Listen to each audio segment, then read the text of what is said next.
My number one focus and the staff focus is the boys, is the players. That we make sure that they're okay. I appreciate Trev and administration for showing faith in me to lead the program. This is about Nebraska football. It's bigger than me, than anyone else. And I want y'all to understand that.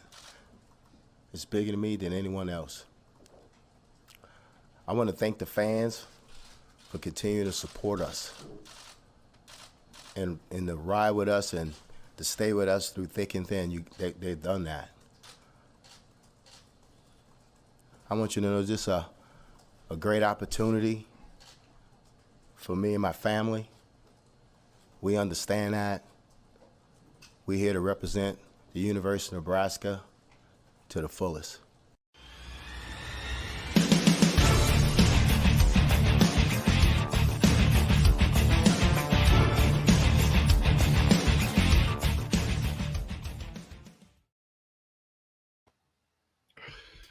We are back, Husker fans, with another episode of Generation Red, a kettle corn of Husker fan podcasts.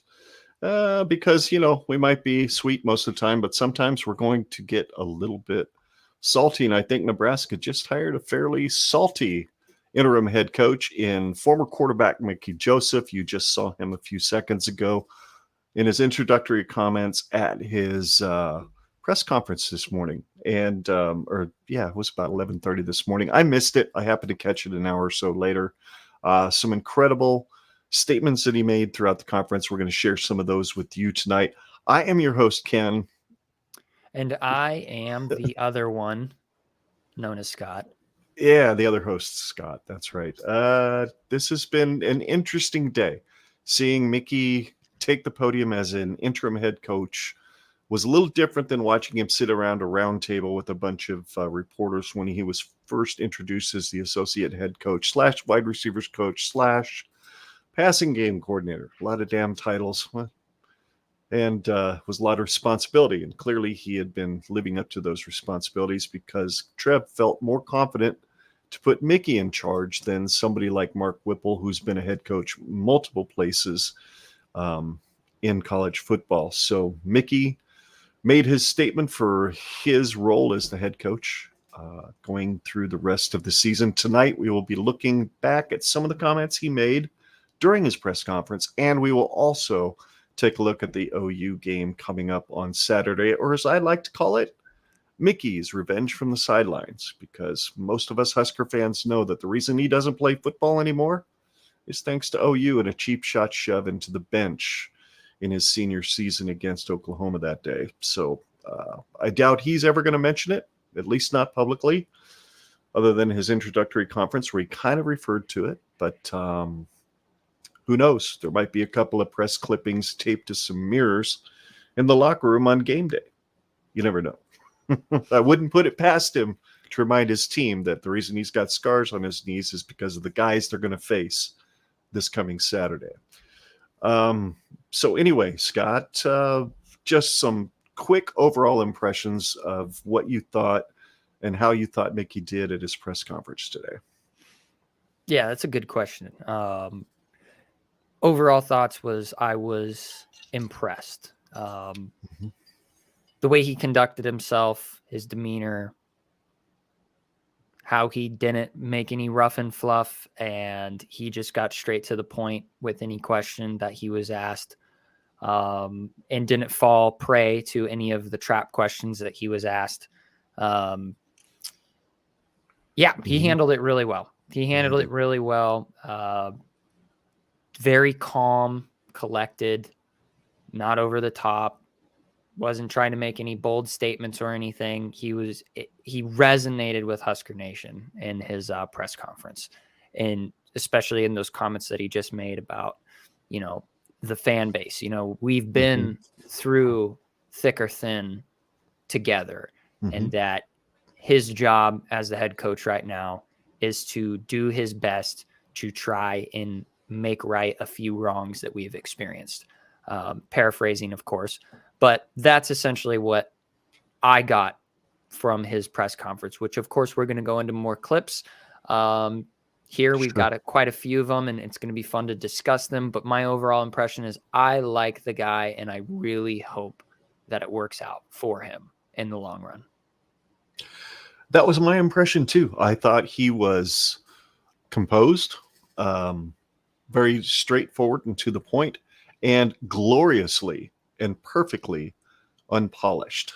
I love that about him. I love the fact that, and to be completely transparent, Scott Frost was about as unpolished as anybody could be in front of the media, but he also had a lot of bravado, and some saw it as arrogance, including myself, as I've looked back on things. Whereas I didn't sense that in Mickey. I sensed that in a guy that understands the weight of the responsibility that he has been laid on him. When he said right from the beginning, this place is so much more important than I am. That's huge. That speaks volumes. So not that Scott didn't believe that, but I thought it was really, really poignant the way he answered a lot of the questions, especially some of the clips we're going to show here in a little bit were pretty cool. So for any of you who are watching that did not catch his press conference, most of the most important things that he said during the conference, we are going to share those with you. Not necessarily the question, but we'll at least give you what the information was he was given before he made his answer. So I think we should just go ahead and move right into probably the most important question, which was right from the get-go after Scott Frost was fired, talked to his team, left the locker room. What was Mickey's message to the team? And this is what he said. And my message to the team was, I know you're hurting. Frost is like a brother to me. He gave me an opportunity to come here and coach at my alma mater, coach at the University of Nebraska. I would always love him and always appreciate him. I would always respect him. The kids would always love him. But I know they were hurting. But at the end of the day, that ball's going to kick off on Saturday. So mentally, we had to get him back and get him ready. Absolutely. You can't state it more cleanly or more plainly than that he loved Scott Frost, loved the fact that he brought him back here. I mean, we go back to statements we'd heard via the grapevine weeks ago or months ago, back when they first won the national championship at LSU, and Mickey and Bill Bush were off in a corner going, oh man, can you imagine if we could go back and do this at Nebraska? Mickey's got a shot. Maybe not a national championship, probably not a shot at a national championship this year, but he's got a shot to make his statement as to having the right to be the head coach at Nebraska over the next 9 games. I thought it was pretty cool. What did you think of that message he gave his team? I thought it was, like I said a few moments ago, short, sweet, to the point, didn't really mess around. Mm-hmm. It was as concise as could be. And I think that's the proper message you give to your guys is there is no bad blood between me and Frost. There, I love this guy. Nebraska loves this guy. It just didn't work out. And now our sights are set on a different goal as soon as this conversation is over. Yep. Which you may or may not have the clips. I didn't preview these clips. My dad did all of the work on getting the clips together. I don't know if this is mentioned in one of his clips, but he does talk about the fact that we are moving forward today. Like we are focused on OU. The new coach thing, that's as of right now important. But as soon as this conversation's over, we are focused on OU. Yep, absolutely. And I think he talks about that in one of these clips coming up. So yeah. Okay. Good. Absolutely. No, the other thing that I did notice, I couldn't help but notice this and kind of laugh, is you could tell that he has been given a crash course on how to stand at a podium in front of a crowd. Because if you watch him, you can tell he is making conscious effort. Look right, look left. Look right, look left, and just keep oscillating the room here. That was just one thing. Obviously, listeners of the podcast, you can go onto our YouTube channel and you can check out you can rewatch this live stream and get an idea of what I'm talking about, especially if you haven't seen the press conference. But it is very funny to see, because I've gotten those, crash courses before when I had to do public speaking, and it is one of those things where it's like, just practice looking left to right to where it just becomes, automatic, and you don't lose your train of thought. And that was just a little funny. That was just a little funny that I noticed, because you can tell he is very he's been schooled a little bit. Yes.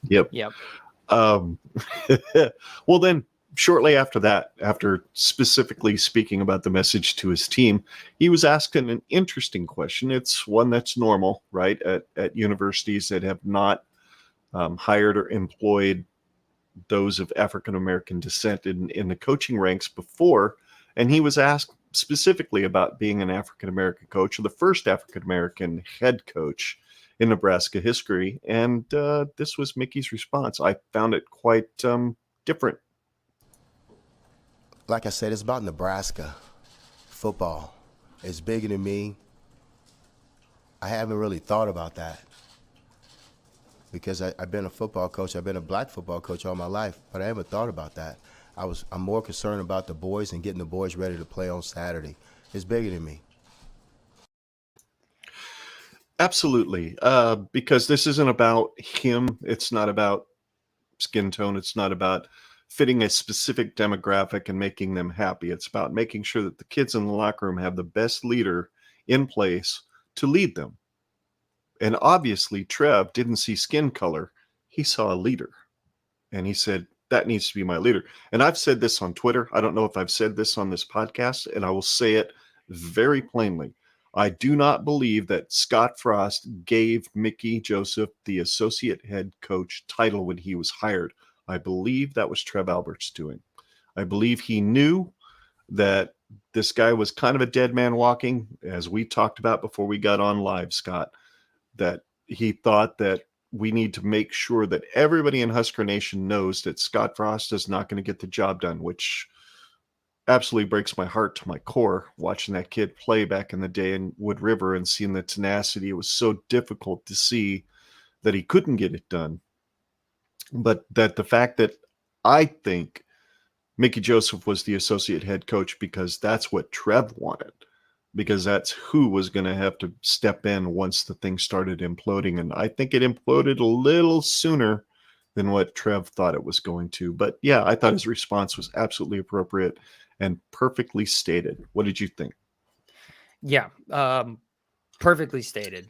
Wonderful. It brings everybody together. He's not alienating any specifically ideological group of individuals. I think it was a very uniting statement to make. Amen. And one of the things that I thought was really interesting, I accidentally prefaced it when I had mentioned his automation of looking at the room from left to right. One of the things that I've always found very interesting, and I've watched tons and tons of documentaries and YouTube videos about it, is body language. And being able to tell when somebody's telling the truth or when somebody's trying to say something that they are told to say. And I saw a bunch of people on YouTube and on Twitter making comments about, oh, he just said that to appease a certain group of Husker fans. And you can look at his body language. You can tell he looks in an upward direction. People that look in upward directions are actually looking for their own thoughts, not a thought that they were told to think. Sure, and so exactly. Any of the people out there that think that he just made that statement to appease a certain ideology of Husker fans, no, that's what Mickey Joseph believes. You can tell by his body language. You can tell by the way he smiles a little bit. You can tell by the way that he conducts himself. That is what Mickey Joseph believes. And you don't have to insert your ideology onto that. And I don't mean to make this a little bit kind of political. I'm just stating facts here. Now, it's subject to interpretation, I'm sure. But I loved it. The way he handled it, perfect, especially in his specific circumstance of being an interim head coach. Pressure's on. Sure. You got to say the right things. And he definitely did. And I think he believed them too. So just had to say that. Absolutely. You know, I completely agree with you, because I think the fact that he said, I didn't even think about that. And then the next statement he said was, well, I've been a football coach. And then he had to qualify, well, I've been a black football coach for many, many years. Yeah. He just sees himself as a football coach, as a man who leads young men, regardless of race, color, creed, or sexual identity, or any of that kind of crap. He's just a coach. That's how he sees himself. And that's how we should see him. There shouldn't be an identity attached to it. He's Nebraska's coach. That's all the identity he needs. And I think he believes that to his core. So I thought that was a great response. Absolutely loved what he said. Not because I'm a white guy, but just because I'm a football fan and I appreciate a football coach wanting to just be a football coach. And I think that's pretty cool. So yep. And it reminds me of when I was in the Marine Corps. First thing came first was the uniform that you wore, the name that was on your chest. You had your name and you had your affiliation with the United States Marine Corps. That was your identity, first and foremost. And as a football coach, it's the same thing. You are first and foremost a football coach. And then underneath that, you are the football coach of the university that you coach for. Sure. Like, absolutely. That's how the hierarchy works. So, absolutely. Anyway, awesome. No need to go too deep into that. We've got a few more clips to get to.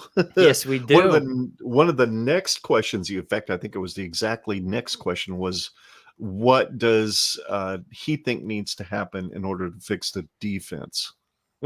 Which obviously after Saturday night and giving up more yards than we've ever given up in Memorial Stadium, and the third most yards ever given up in the history of Husker football on the road or at home.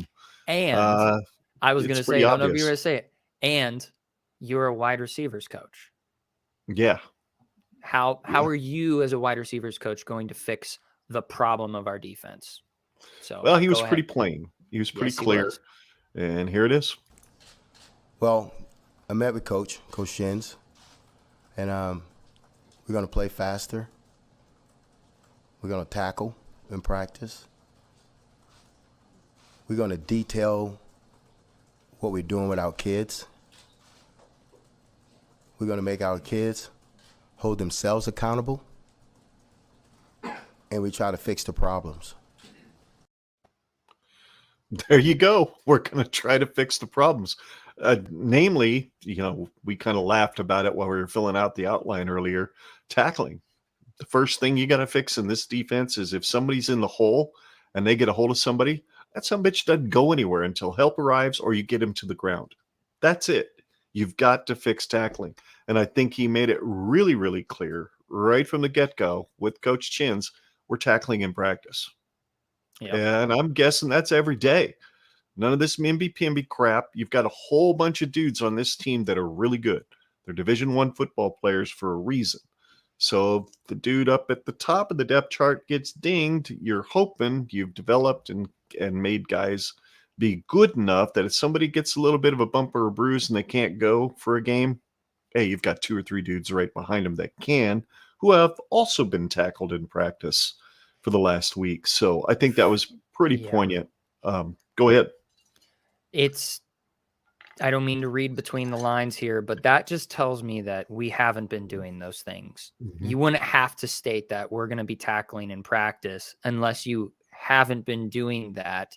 And then that leads to the overall impression that I've had in the last few years with our team is that we just seem to be injury prone. Like I remember the Bo Pelini days. I even remember the Mike Riley days. Hell, I even remember the Bill Callahan days. Yes, God, I'm sorry. There were injuries. There were injuries, but they were so few and far between. I remember them being like a novelty. It was like, oh my gosh, Meredith is down, or oh my goodness, David is down. Like, right. Holy crap. Like I was not expecting this. I feel like in the Frost era, it happens every other game. Somebody's falling down and they're actually hurt. They're not just cramp. They're like other teams. I see cramps and then they're back and ready to go. Maybe they have 1 or 2 season-ending injuries, but I feel like in the Frost era, we've just been plagued with injuries. And that goes with a fundamental practice style of you have to practice like you play. And if you aren't practicing with tackling and physicality to that degree, then no wonder why we've been getting injured left and right. I don't know if you listened. The Husker podcast, Dr. Rob has talked about that numerous times, about the importance of physicality in practice, because it prepares your body. Your body gets used to getting smacked around. Those muscles get stronger. Those joints get stronger. All those things repair themselves better the next day, to where once you get in the game, hell, that's not a big deal, you know? And in fact, like he said, practices at Nebraska were way tougher than most of the games they played every year, especially in the Big 8. So getting those bodies conditioned to get knocked around was really, really important. So I think Mickey Joseph understands that. I think Chins, to his credit, probably has never said what he really wanted to say in a press conference, saying, yeah, if we could tackle more in practice, we'd probably be better off, because he's a defensive guy. He's going to want his dudes to knock the chocolate out of people in practice, right? Or at least I would hope so. And maybe if you're running 3/4 speed practices most of the week and you only have 1 or 2 that are full speed, that maybe explains why dudes can't get off blocks like they should, because they're just not used to going full tilt. I don't know. But anyway, that was what he said about fixing. Yeah. Interesting question was posed to Mickey about what the last 48 hours were like for the players, and what he did and how they responded specifically to losing the guy that recruited them, which I thought this was a great response. Like champs. The guy that recruited them sat in their living room, is no longer there. I'm sure we all been in that situation before, so understand how you would feel. But they understand that they play for University of Nebraska, and it's time to move on, and it's time to get ready for OU on Saturday. They understand it, but they handle it like champs. They bounce back today.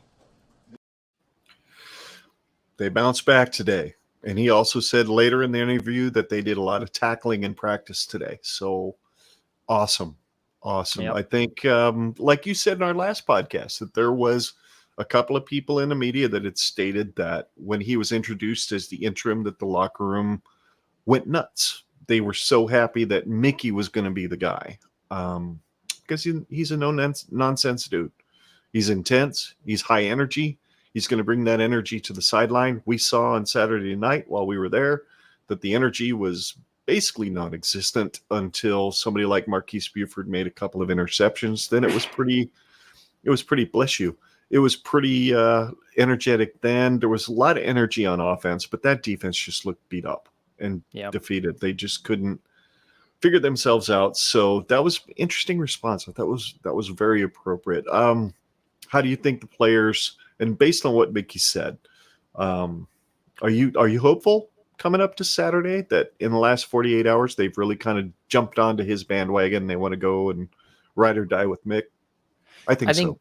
I think mentally, absolutely. I think that there's going to be a mentality shift. Don't know for sure, but I'm pretty positive that there's going to be a mentality shift. Do we actually see results on the field immediately? Probably not. But the mentality is where it starts. That's the foundation that he needs to have his guys start building upon. And if they are locked in and they are ready to go, all right, well, then that seems to me like they're going to be more rubber instead of, I don't remember how that metaphor goes, be more like a rubber band and less like a something else, make sure you can bounce back. Yeah, exactly. Yeah, I don't remember what it's comparison to. I probably only heard that metaphor like once or twice in my life, but be more like a rubber band. Maybe he can instill that mentality with his guys. Like I said, do I think I'm going to see it on Saturday? Like a tangible result? We'll see. Not very hopeful on that, but I think we'll see differences. I just don't know if it's going to be the difference of winning or losing a game. But yeah, that's pretty much at least against somebody like number 6 OU, right? Yeah. Maybe it's a difference against somebody like Indiana, but maybe OU. They put up a fight for a while, but which I think is going to happen. But we'll get to that later. Of course, this is kind of a redundant question, And the fact that somebody asked already about the defense earlier in the press conference, and then somebody said, well, what do you think is the number one issue for the Huskers? And Mickey just kind of made the typical generic answer that coaches are probably supposed to make. In my opinion, anyway. Not single anybody out. He's not going to call anybody out. He's just going to say, hey, we got to get better everywhere. And this is kind of how he said that.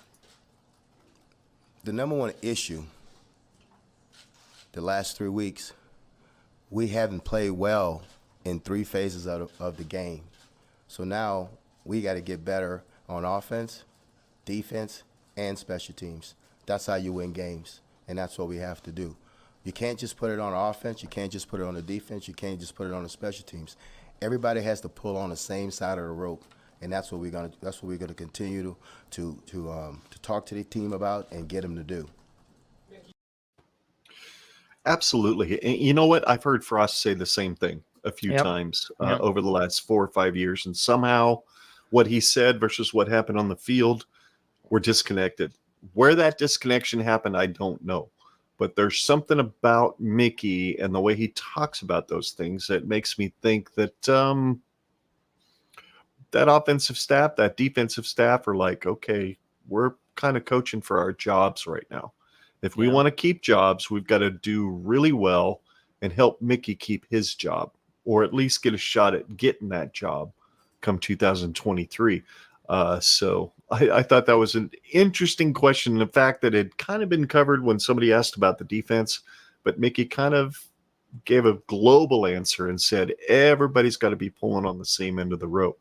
Not just the players, obviously, and not just the head coach, but all the guys in those offices, all the graduate assistants, all the trainers, Zach Duvall, everybody's got to be pulling in the same direction. Something tells me the last year and a half or so, we haven't been. So, I don't know. What are your impressions on what he said? I think you pretty much nailed it, is that there's an obvious truth that there's been a lot of pulling in different directions from all 3 phases of our program, especially just collectively in the last 4 years, going into year 5. Excuse me. Good. The other thing that I thought was interesting, don't know what I would label this as, but I thought it was particularly interesting that based on how I think Mickey Joseph is as a coach, is he's going to pat you on the back when you do the right thing, but he is absolutely going to hold you accountable when you do the wrong thing. And in his position group, I think the way that he tends to coach his wide receivers specifically is that, okay, yeah, you caught that ball. Okay, yeah, you got a touchdown. Okay, yeah, that was a great reception. Do more. You got to do better. I want to see absolute effort until you cannot give anymore. I want to see everything that you can bring to the table. And so when he says all 3 phases need to get better, technically speaking, yes, our offense is the best phase of the game, but I think Mickey Joseph has higher standards than that. I think he looks at our offense and says, 7 interceptions, not good. Sacks, we shouldn't be giving those up. We should have more receptions. You know, Isaiah Garcia Castaneda. Anthony Grant having to make his own holes, not good enough. Exactly. Right?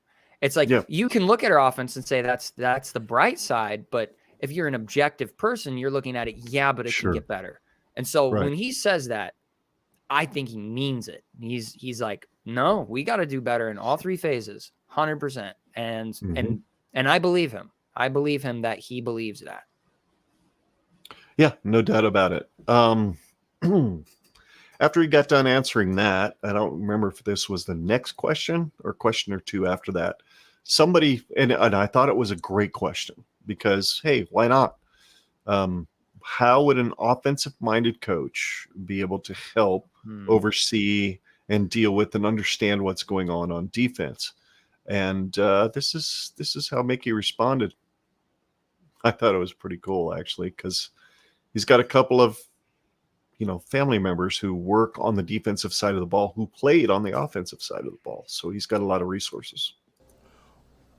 Well, when you're an offensive coach, you better understand defense where they should be. And I always use my brother for example. He was a college quarterback, but he was a defensive back in the NFL. He was a college quarterback. Now he's a DC in the NFL. So you got to know what's going on the other side of the ball. You know what it should be. It's football, guys. It's either 4 down or 3 down. It's either 2 high or 1 high. It doesn't get any simpler than that. And he kind of did that whole back and forth thing, like the preacher in the church. Like, yeah. I'm fixing to drop some stuff on you, yo. And it was true, though. It was absolutely true. Unless it's football. You've got 4 dudes down or 3 dudes down. You've got 2 high or 1 high behind them. And guys behind the line have got to fill in and make the tackles. It's simple. I think in some ways that was kind of a way of Mickey saying, damn, we've made this defensive stuff way more complicated than it needs to be. Let's give these guys the freedom to go get ball, see ball, get ball. And then, and I know later in the conference, and I don't think I got that clip where he talked specifically about having Coach Shenander be more focused on the safeties as well as being DCs so that Travis Fisher can be the guy that only handles the quarterbacks. I love the way he said it. He said there's 2 Fisher's got 2 eyes and 4 DBs. It's hard to see what all 4 are doing. So it's better to have 2 eyes on 2 safeties and 2 eyes on 2 corners, and then we're going to be a little bit more efficient. So I thought that was pretty poignant. What did you think? No, you pretty much covered my thoughts on that. I'm sorry. I keep doing that to you. I should just let you go first. Rotate back and forth. Yeah, I'm just kind of a jerk dad. I have control issues, folks. I'm sorry. I have control issues. No, I think he was able to kind of bridge that gap for more simpleton minds like myself. Sure. Which is sometimes I do have to be reminded that, just because you're an offensive coach or just because you're a defensive coach doesn't mean that your responsibility is somehow negated to learn the other side of the football. Of course, you have to know that. As an offensive coach, you need to know what's going on the defense in order to make your offense work efficiently and vice versa. Right. And so him just being able to say that and bring people back down to planet Earth, kind of reground them in coaching fundamentals, that was really nice. That was really nice to hear. Whew.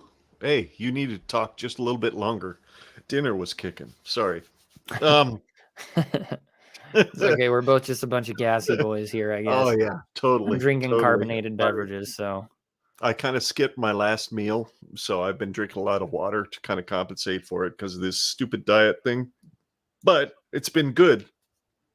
I'm down 6 pounds, and 6 pounds isn't much, but it's the fact that I'm wearing a large shirt. It doesn't feel tight anymore. It's pretty impressive. So nice.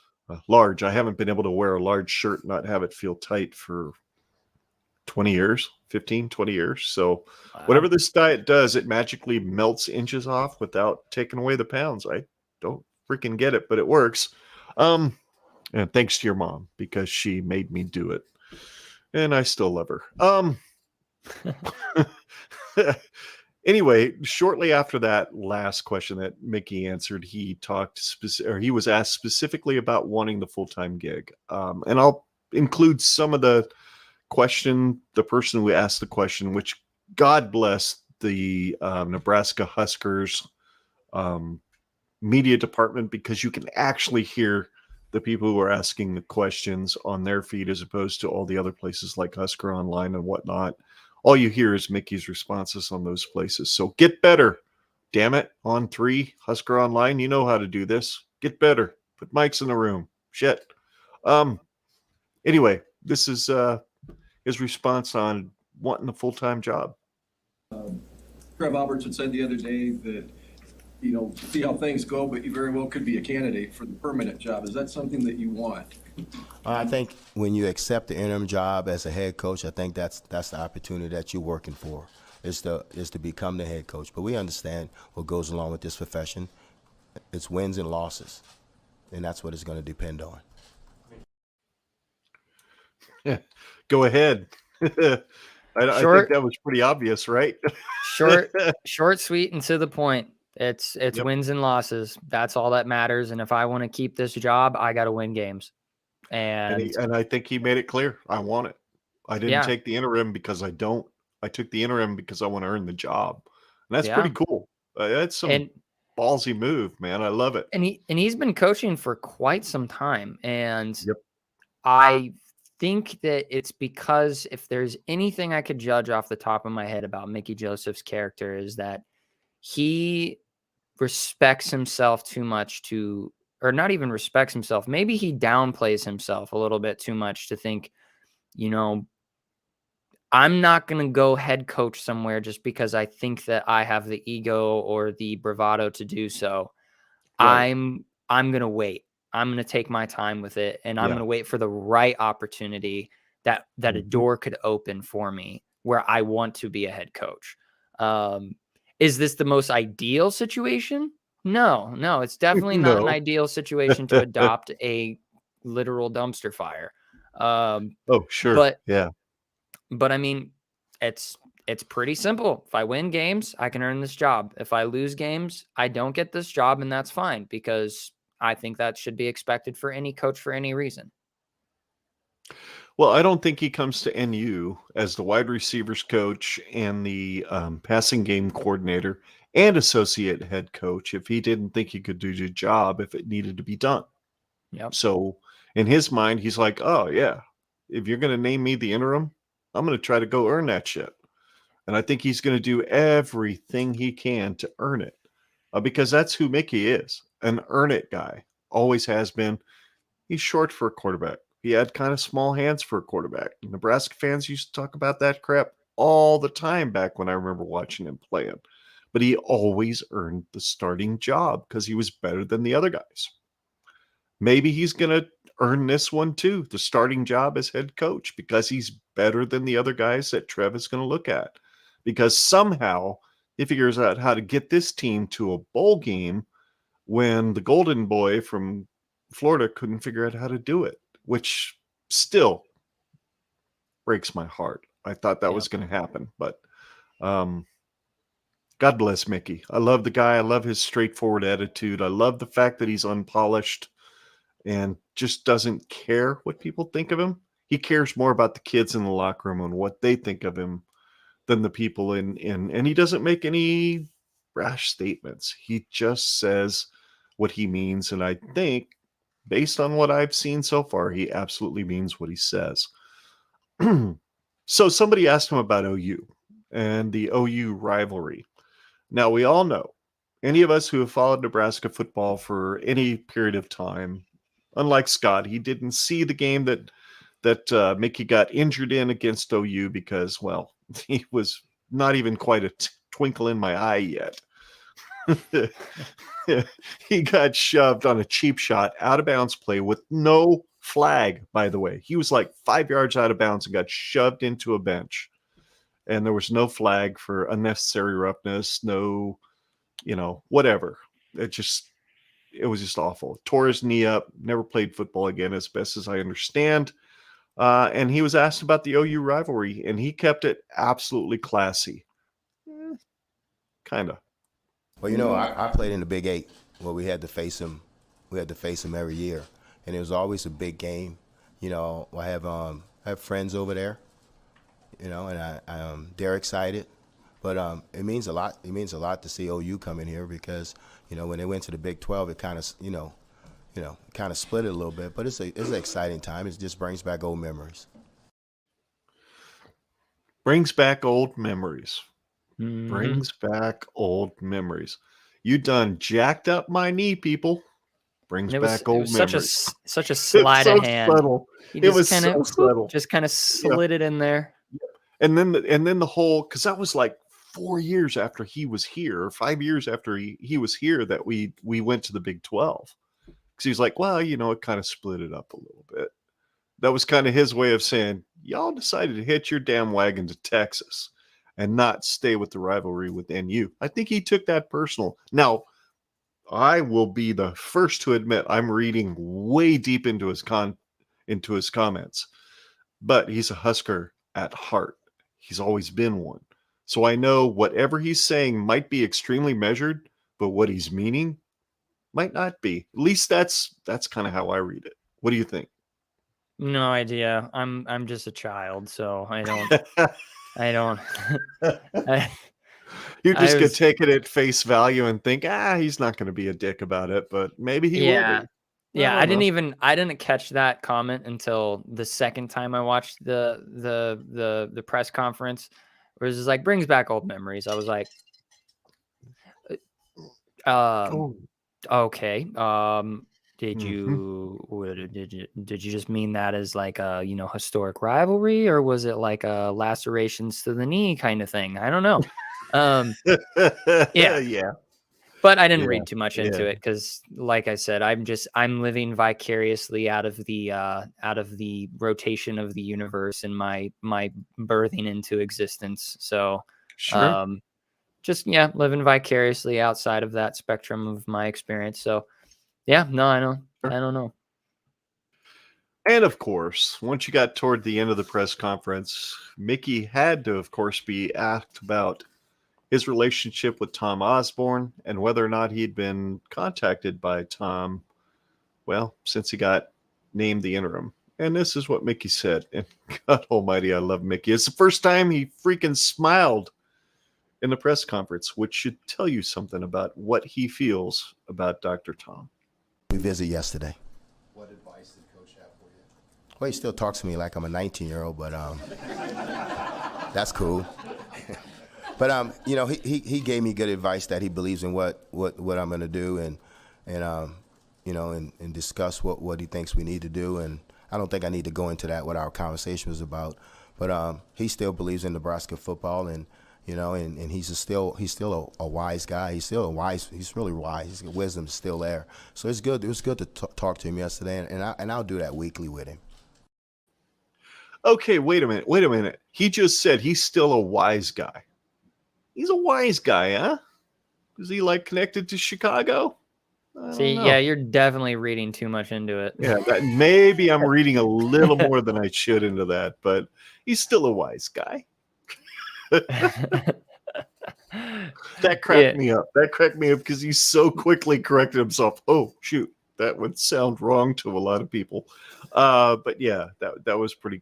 He still talks to me like I'm a 19-year-old. Yep. Well, shoot, I still talk to you that way sometimes, so I guess I get it. Yeah, I have no idea. No idea how that works, but anytime I have watched Tom Osborne talk to anybody for any reason, I just get this sense that he talks to you very much so as an equal, and I don't think Tom takes himself seriously, and he's very, very humble. And so when he's talking to anybody, I think he just treats them as he wishes to be treated. So that's absolutely. Absolutely. And I know Mickey's going to absolutely lean on him over the next 10 to 12 weeks for any advice that he needs dealing with what's on his plate, because Tom didn't have to coach in the Big Ten. It's a totally different animal, and Mickey has to. So, yep. Why don't we wrap up the press conference coverage? Sorry, folks. We've been doing this for 45 minutes almost now. Somebody asked Mickey specifically about how he felt about being qualified for this position. So Mickey, as anybody would do in that situation, listed his resume. And quite frankly, I think it says a lot about who he is as a coach. Well, I think if you look at my resume, I've been on every level. NAIA, D2, FCS, HBCU, Group of 5, Power 5. So I got an opportunity to be under a lot of head coaches, a lot of real good head coaches. So it prepare you for this moment, and that when you do get this opportunity, that it's not too big for you. But at the end of the day, I have to be myself, and that's who I am. I am, and this is who I am. and I'm going to be the same person I was, and I depend on relationships with the kids, and it depends on, and I tell them that I'm going to be truthful with them, and that's how I survived in this profession. Amen to that. And you know what? If you need any evidence as to whether or not Mickey Joseph is true to himself and true to who he is as a coach, all you have to do is look at the wide receiver room and look at their production this year.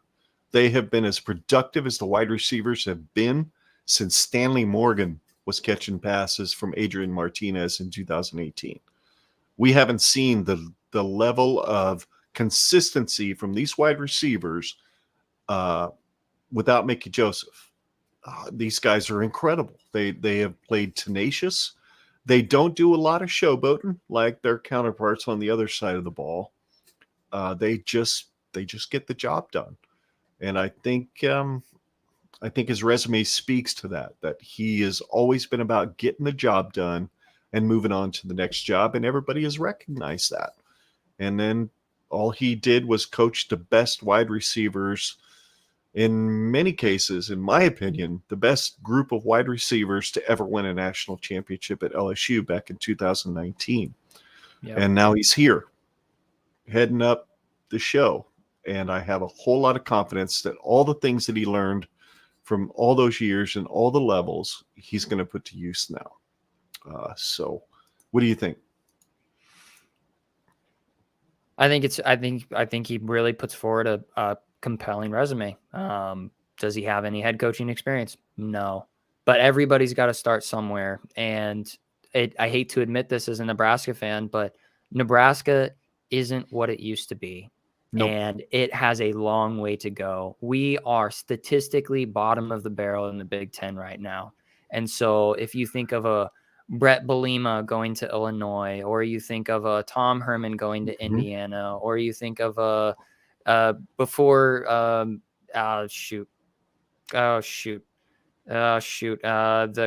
Tucker. Yeah. Before Mel Tucker, every one of those coaches that worked their way up the Big Ten, they all started somewhere. Yes, Brett Bielema but he worked at Wisconsin and then ended up at Illinois. But he's doing good things there. And everybody had their humble beginnings. And this is just the humble beginnings of Mickey Joseph. And we're going to see how that comes to fruition or whether or not it does. Sure. And I think that this is a great starting point because you are getting the most raw organization you possibly can. The sky's the limit because everything is so down right now. I knock on wood. I mean, you got to go up. You have to go up from here. Yeah. I don't think it can get any worse. But then again, I've been saying that for 4.5 years now. So what you're saying is that Mickey Joseph is fixing to mix some raw sugar with this. Oh, yeah!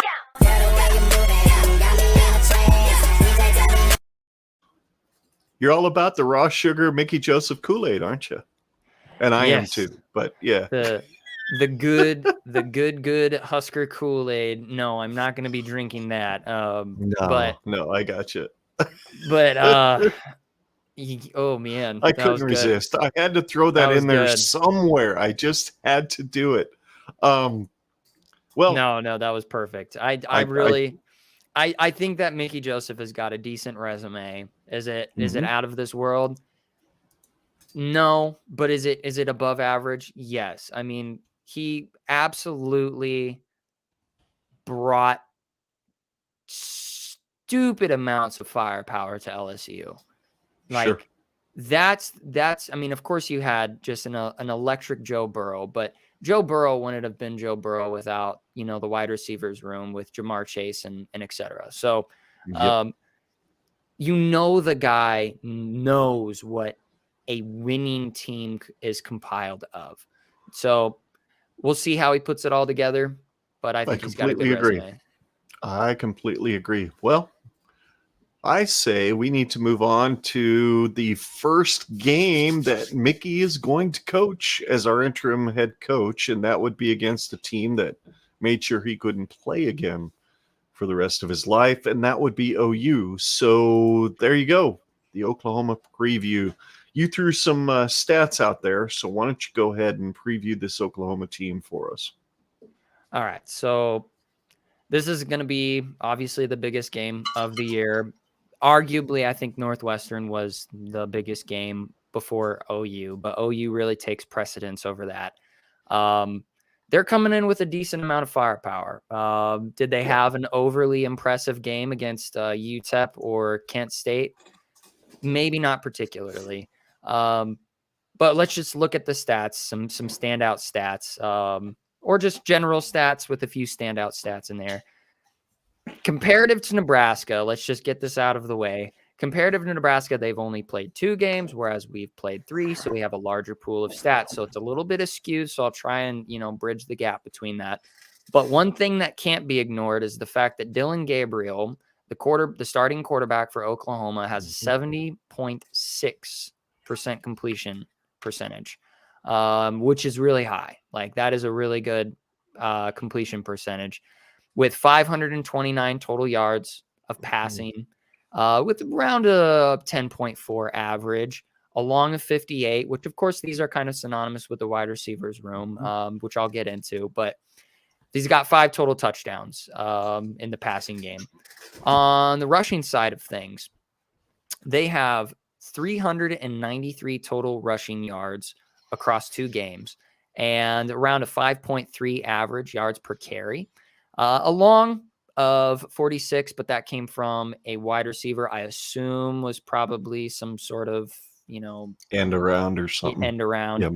But out of the running back room, they got a 44-yard long, 5 touchdowns in the running room. Top back is obviously Eric Gray. Between 2 games, he had 173 yards with a 6.7 yards per carry average. Has no touchdowns, though, yet.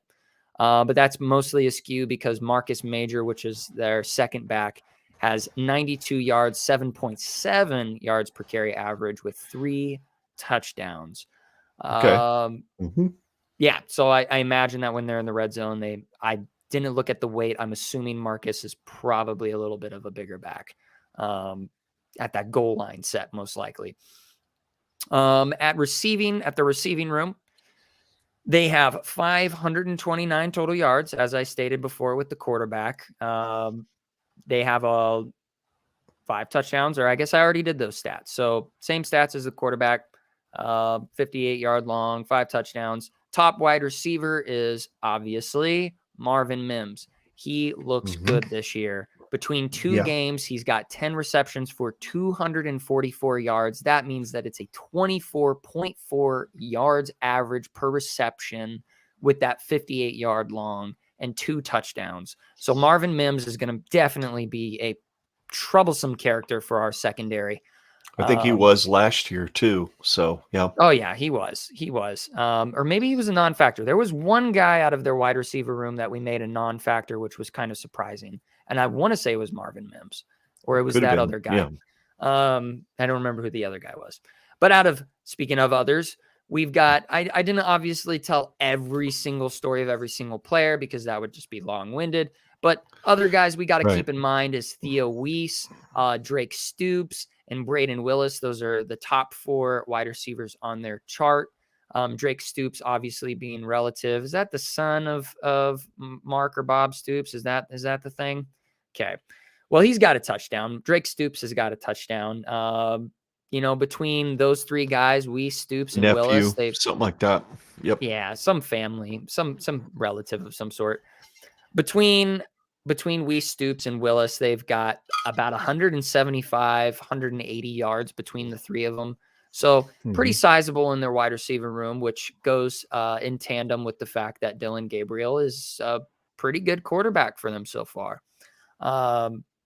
Just transfer from UCF, right? Yes, transfer from UCF. God, that's not weird. Yeah, I know. That's a small world, I guess. I'm pretty sure he was recruited by Frost before he left to come here.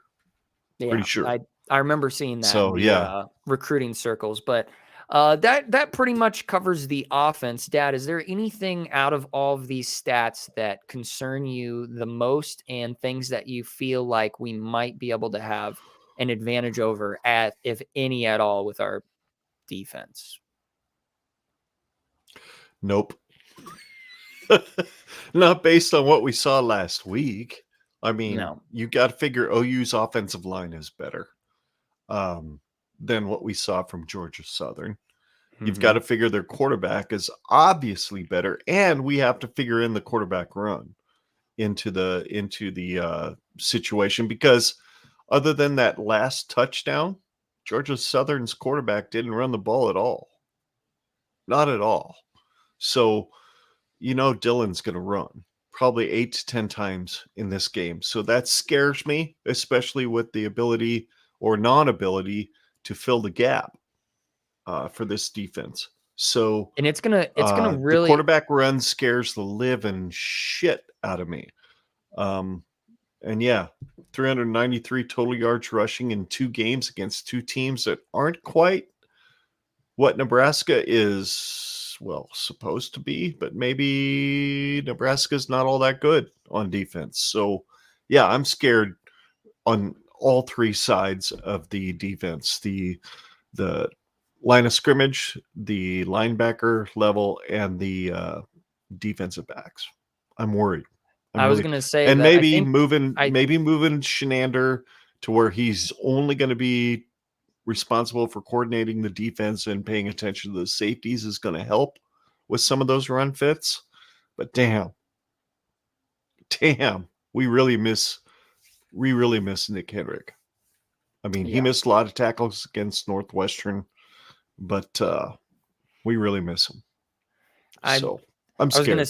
I was gonna say, I think you're onto something with that quarterback run thing, because as of right now, Dylan Gabriel has 10 attempts for 10 yards.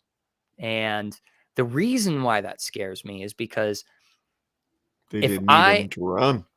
They don't need him to run. And if there's anything our defense has proven that they've been able to do, is that if there's something that they're not prepared to do, that's exactly what our opposing team is going to do. If we're looking at just those stats, and I'm not a competent defensive coordinator, I would look at that and be like, non-factor, don't worry about the quarterback run. I doubt they would say something like that, but good God, like if that's a stat line that is non-existent in their first 2 games against UTEP and Kent State, for a fact it's going to be a stat line for Nebraska. I would not be surprised if Dylan Gabriel finishes the day with around 60 yards of rushing, and all of them being need to get 3rd down, need to get 4th down, some sort of key moment that we desperately need to stop, and we are not keyed up ready for a quarterback run. I think you're onto something there. Could be. I hope I'm wrong. I really do. I hope I'm wrong, because we didn't expect Casey to run the ball for 7 times for 32 yards and 3 touchdowns. No. None of us expected that. And I think Dylan Gabriel is a way better runner than Casey is. He just didn't need to. No. He really didn't need to. Why run him if you don't need to? You're going to need to run him this week. Yes. But then again, maybe you don't. Just hand the damn ball off, and whoever's playing middle linebacker at Nebraska ain't going to be able to make the tackle anyway. Yep. I hate to be that guy, but at the same time, it's like, well, shit. Why not? Why not gap us? He's healthy. Why not make a safety make a decision, a linebacker figure out what damn gap they're supposed to fill? Because we still haven't figured that out for 3 games. So, I don't know. That's what scares me. Quarterback run. And if that goes, everything else goes. Everything else goes. And Nebraska doesn't stay within 3 touchdowns of OU. So, God, I hate being that guy. But then again, Frost ain't pulling the levers this week. So, you never know. You never know what Mickey and Eric are going to come up with to figure out how to stop what OU's going to do. You can't take away the idea of motivation for the team. And I'll ride with Casey all day. He's had 3 interceptions in his first 3 games. That's 1 per game. He didn't have any last week. I know Georgia Southern isn't a good defense, but damn, if he needed to, Casey put the ball where it needed to be. So, and I love this wide receiver group. I love how they're coached. I love how they play. I love the way Anthony and AJ play. And who knows, maybe Gabe Irvin comes in somewhere in the middle of the second quarter and rips off a 60-yard run like he should have against OU last year before his knee buckled on him, because he was going for at least 50 that day. You know, Oh, yeah. who knows? He had so much Maybe open field. Mickey's going to light a fire under Donovan Raiola and go, we didn't hire you for your god dang fucking nephew, dude. Go out and coach some goddamn O-line. Go make these dudes knock some people on their ass. To hell with this zone blocking shit. Just go knock some people over. That's all we want. Just knock some people over. That's what we used to do. Knock people over. And maybe we win the time of possession game, just like North Dakota did a couple weeks ago, which keeps us in the game. Keeps us in the game. Anyway, that was a long answer to a short question. Sorry. So their offense, based on just stats, even though it looks good, it is between two games against two subpar opponents. Is UTEP a good team? We'll see. Usually those Texas teams tend to be a little bit dark horsey sometimes. Kent State, non-factor. But if you look at their games between UTEP and Kent State, so UTEP, they beat them 45-13. Mm-hmm. Not exactly an impressive final score against a team that is now 0-2. And UTEP played who? And who did they lose against? They lost against North Texas. They lost against Oklahoma. And then they won against New Mexico State 20-13. So that tells me that they are not a very great team. And the fact that Oklahoma and their explosive offense was only able to put up 45. Okay, maybe they were putting in their 2s and their 3s. I don't know. But the game that really kind of highlights maybe their offense isn't necessarily what it's chalked up to be is their Kent State game. They beat them 33-3. And okay, that's almost a blowout pretty much. But if you consider the fact that 24 of their 33 points were scored in the third quarter, and they only got one first half touchdown, and then the game ended with a safety where a quarterback ran out of the back of the end zone, something about 28-3.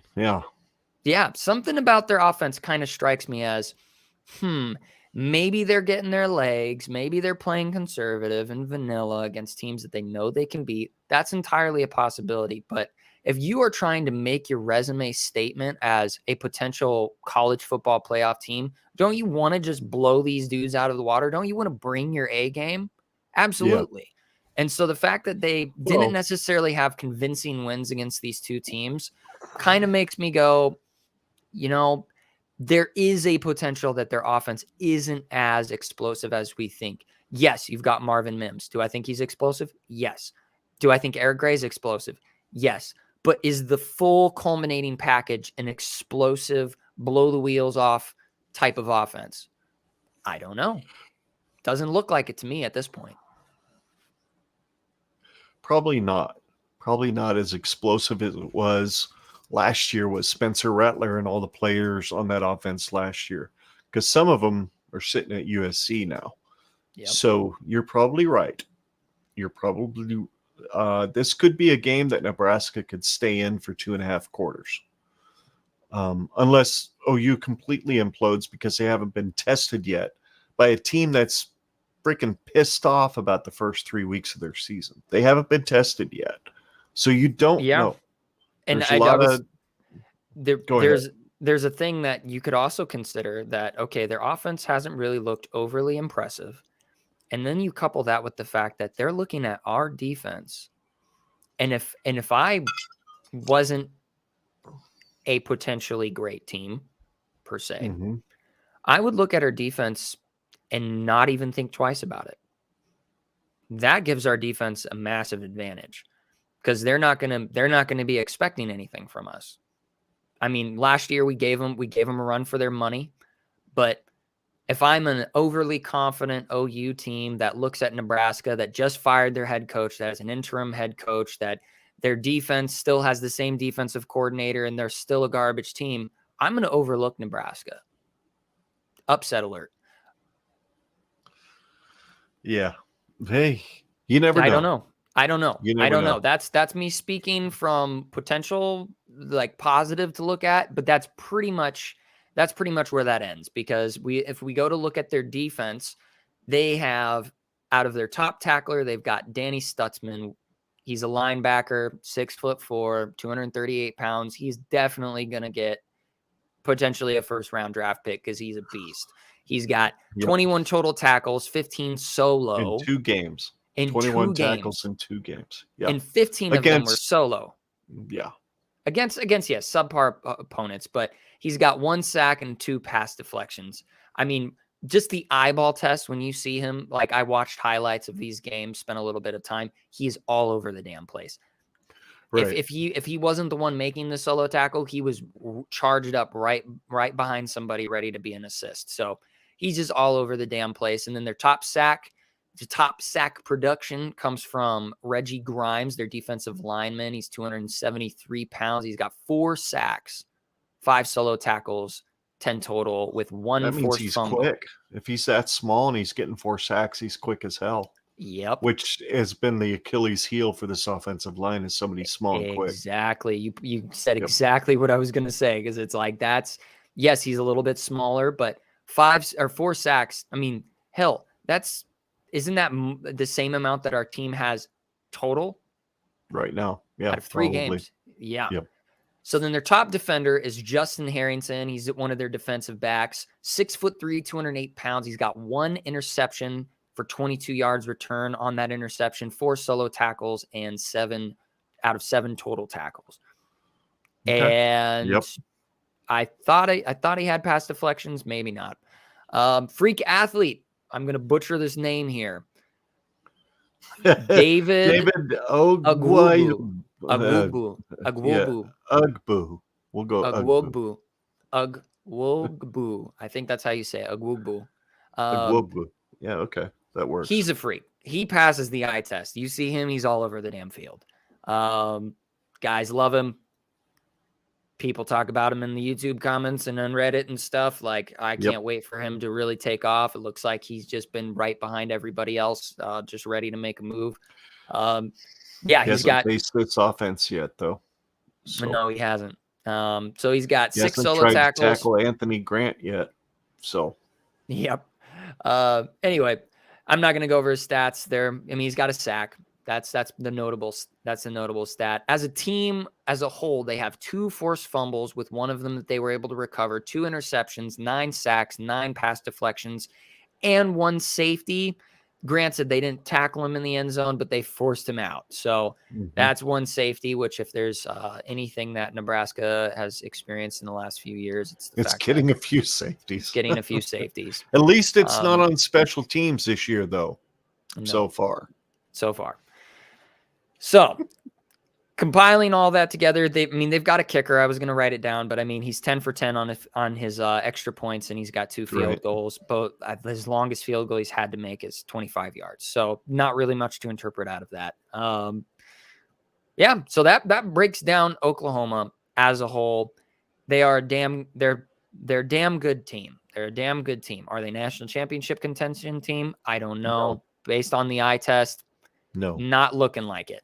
Maybe in 2 years, when the playoff expands, this team would be a national championship contender, but not this year. But one thing that is damn certain is that they are going to contend with Nebraska, and they're most likely going to win. But like I said earlier, there are a few things that you can look at and see potential holes that could be exploited by competent coaching staff. And we'll just see how it plays out. Do you want me to go over Nebraska key stats? I mean, pretty much anybody could find these. I mean, I'll just go over it real quickly. Obviously, we know about Grant and Allen. Yep, go ahead. Grant and Allen, electric players. They average 203 yards per game, 5.1 yards per carry. Grant has between the two of them, 142 yards average per game for Grant. Thompson is looking pretty serviceable. The one thing that is still kind of a blemish when I look at is that he's got a fairly even touchdown to interception ratio, and he's gotten sacked, unfortunately, 7 times because of our damn offense. But he does have 4 rushing touchdowns. Yeah, it's He's got what? 4 passing touchdowns too. Yeah, he's got 4 passing touchdowns, 4 passing touchdowns, 4 rushing touchdowns, and 3 interceptions. So an 8-3. All right. 7 sacks, though. That's not on him. No, yeah, that's exactly what I was saying. That's not his fault. That's his offensive line. Yeah, and then you look at our wide receiver room, 14 yards average per reception, 4 touchdowns between all of our wide receivers and tight ends. Mm-hmm. Our top 2 are obviously statistically Trey Palmer and Marcus Washington because they've got 412 reception yards between the 2 of them. That's half of the overall reception yards for our offense. Mm-hmm. Yeah, but unfortunately one of them has got to score a touchdown here because neither one of them have a touchdown reception yet. They've got 28 receptions between the 2 of them. In the hunt to be a standout wide receiver is obviously IGC, Alante Brown, and, the replacement for Travis Vokalek. You've got Nate Borkacher. I mean, he's got a touchdown. IGC has a touchdown. So, yeah. And my question is, do you think that Vokalek will be ready for Oklahoma? I think they've been holding him, hoping that he would be. I don't know. And I don't think you're going to get an answer until kickoff. I don't think you're going to get an answer. I don't think Mickey's going to be as secretive, but at the same time, there's some gamesmanship that I think Mickey's going to play with OU specifically, so that they don't know if Vokalek's ready to go. God almighty, if he's ready to go, that changes everything OU does on defense. Everything. Because Vokalek is dangerous in that first 7 to 8 yards behind the line of scrimmage. Because he's 6'7", 6'8", or whatever it is. You can throw that ball way above a linebacker and he's going to go get it. And, that's 12, 15 yards every time if you do that. So totally changes their defense. I hope he's ready. I really do. I hope he's ready. If anything, not only because he's so damn valuable, but that mullet needs to be on national TV more. Yes. It's a glorious mullet, and it needs to be on TV. It does. It does. I really hope that he can be back. I mean, obviously they're pretty just, they give the same answer every single time. He's day to day.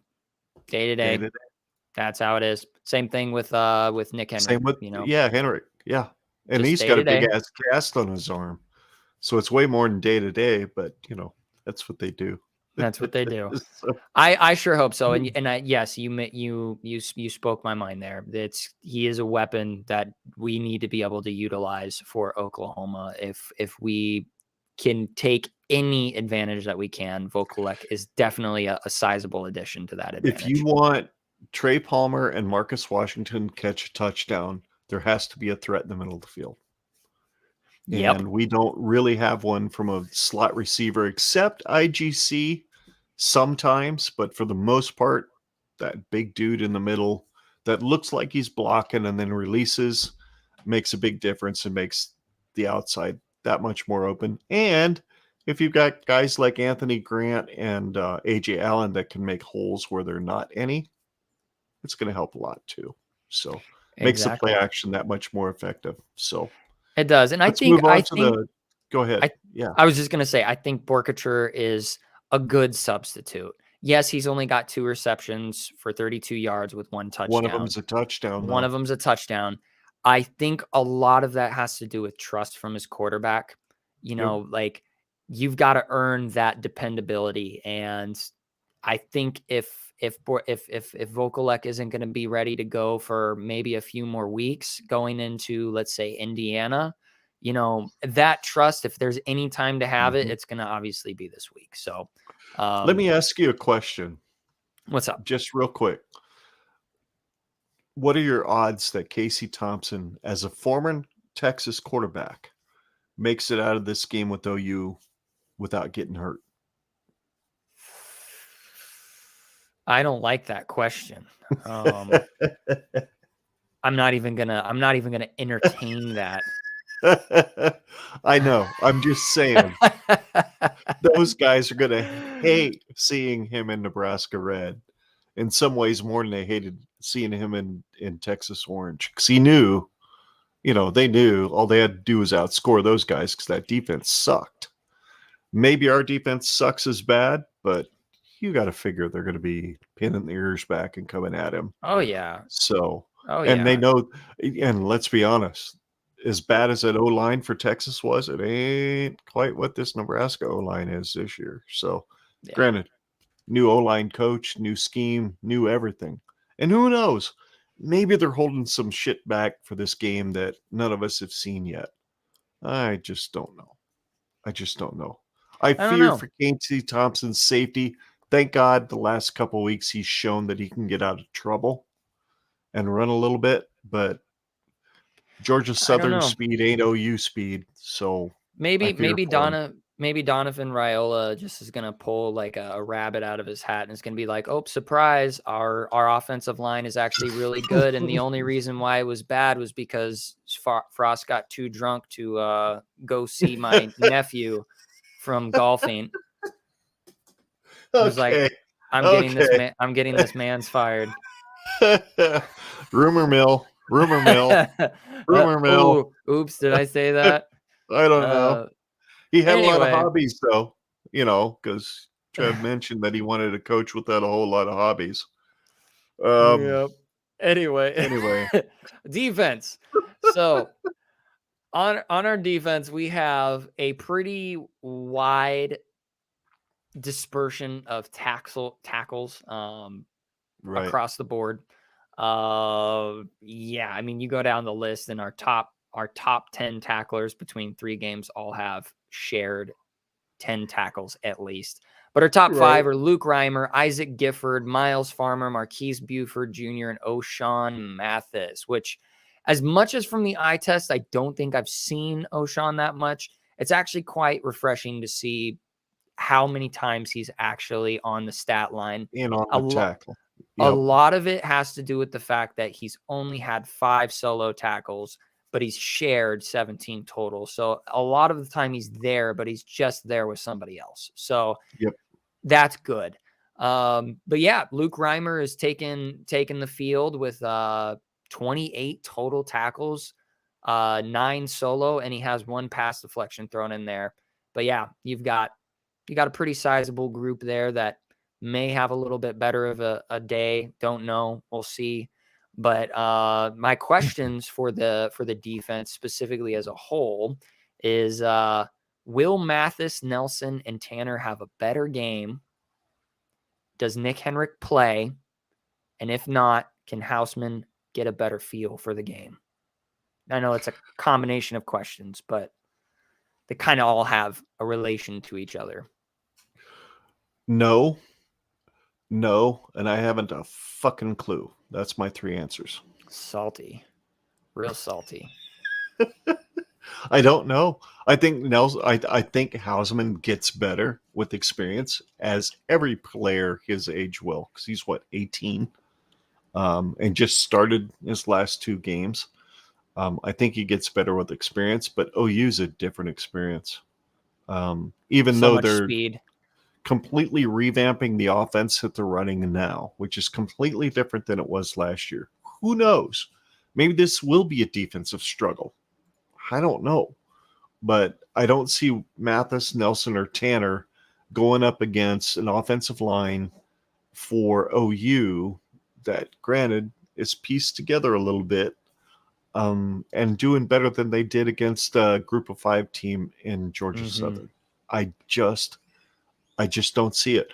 Unless, like you said, there's been some stuff that's been held back. But why? No, why would you hold back a anything if you're 1-1 going into Georgia Southern? Why the fuck would you even think it's smart to hold something back? Makes no sense. That was a joke. There was no seriousness in there. And I answer the exact same questions. The same way that you answered the questions. There is no way of knowing. The only reason why I asked it is because that is going to determine throughout the rest of the season if we can even compete. Because Mathis, Nelson, and Tanner have to get better. Nick has to heal up. And if Nick can't, then Houseman needs to get his Houseman crap. has to be able to wrap He people has up to and know figure it where to out. fill. He has to figure it out. So this is like the single most important thing for our defensive coaches to figure out is, how do I make these guys a factor when they were supposed to be? They were supposed to be factors. And the fact that, the running question was, is O'Shawn Mathis going to be able to compete in the Big Ten? It's like, well, maybe. I mean, yeah, he potentially could. But we've played only one Big Ten team so far, and he was the non-factor. based on the eye test, non-factor. Stat line, against one of the worst offensive lines in the Big Ten last year, save one player. He was the non-factor. Yep. Yeah. So those are just those questions, and we pretty much have the same thoughts on it. And then the last question for our defense, and you already alluded to it right at the beginning of the episode. What would be the quickest and easiest thing for our defense to fix right now? Tackling. You think it's tackling? I think there's 20. There was 29 missed tackles. Dudes that were there to make a tackle in the first two games. I don't know how many were missed against Georgia Southern. I'm guessing at least 10, 12 more.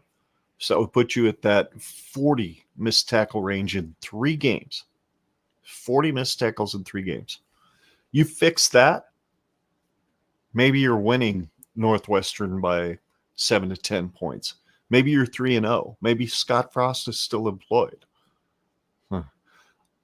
But you fix the tackling, you fix a lot. And I think, like Mickey said in his press conference, we talked about it earlier, that the thing he talked about to Chins about was, we're going to tackle every day in practice. We're just going to tackle. It's muscle memory, man.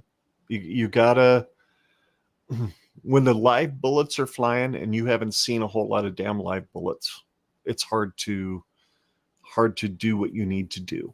And you fix the tackling. There's a lot of stuff that gets fixed because there's guys that have been there. You've got positioning mentioned and angles mentioned. There were guys that had angles to make a tackle and they didn't. There were guys that were in position to make a tackle and they got run over. Is that a strength and conditioning thing? Is that a not doing it enough in practice thing? I don't know. But what we do know is that Mickey Joseph is going to make an emphasis on doing that in practice every day. That means a lot. That means at least the thing he sees is wrong is going to at least be addressed right up from the get-go. Angles, yeah. Those big plays that Georgia Southern hit us with, that Northwestern hit us with, and even got on that freaking 60-some-odd yard run that North Dakota hit us with, that North Dakota should never hit us with, was all about an angle or a run fit. And communication. I think you're dead right on all those bullet points, but it starts once the guy's there and the dude's there to take to the ground. You got to take the sumbitch to the ground. You just do. You can't let him run you over. So maybe that has to do with angle. Maybe that has to do with positioning, whatever. Bottom line is we got to tackle somebody. Period. No, I'm in complete agreement, because I was going to say tackling, but I really wanted to know what your logic was behind it. Is it the quickest thing to fix? I don't know. I don't know what it's like when you're sitting in a conference room looking at slides and getting the X's and O's figured out, and then going out onto the field and practicing angles and reading the offense and understanding what proper communication methods are to be done and where you're supposed to be out on the field. Those are all important things.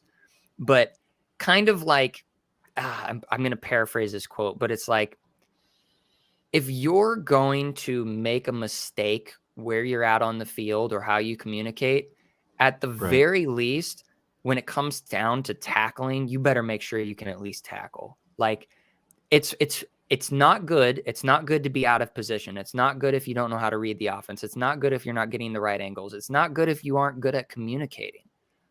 But when it comes down to it, the thing you need to know how to do is tackle first and foremost. Yep. Because if you got the wrong angle, if you all those things I just listed, I'm not gonna waste my breath.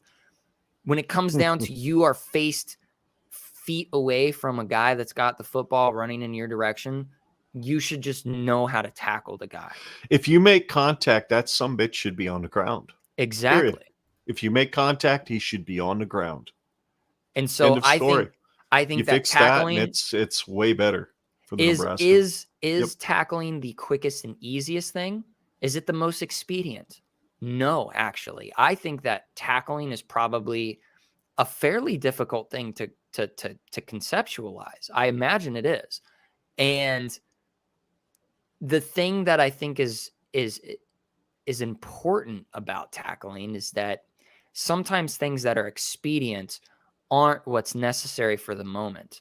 And I would rather them sacrifice everything else, put everything on the back burner for now. If you're in the wrong position, okay, we'll deal with that later. Make the damn tackle. That's the most important thing right now. I don't give a flying fart in space about anything else right now. Learn how to freaking tackle. So that was my answer, which pretty much coincides with your answer. And that pretty much wraps up breaking down our offense and defense, their offense and defense. And that basically moves us to the creme de la creme, the crux of our conversation. And Predictions. We've got score predictions. Dad, why don't you kick it off and give us your logic behind your score prediction? Well, here's the deal. Nebraska is an underdog by 13.5 points. And I think that's a pretty good number. Number one, because Oklahoma's head coach has never been a head coach before, which, everybody would say, that's bad. That's not good. He's never played in a tough game as a head coach before, blah, blah, blah, blah. Problem is, it's Brett freaking Venables, who's played in every tough game possible. There's no offense he hasn't seen. There's no offense he does not know how to defend, except for, USC in 2004. Because that Orange Bowl was glorious. I hated OU back then. And that was painful for them.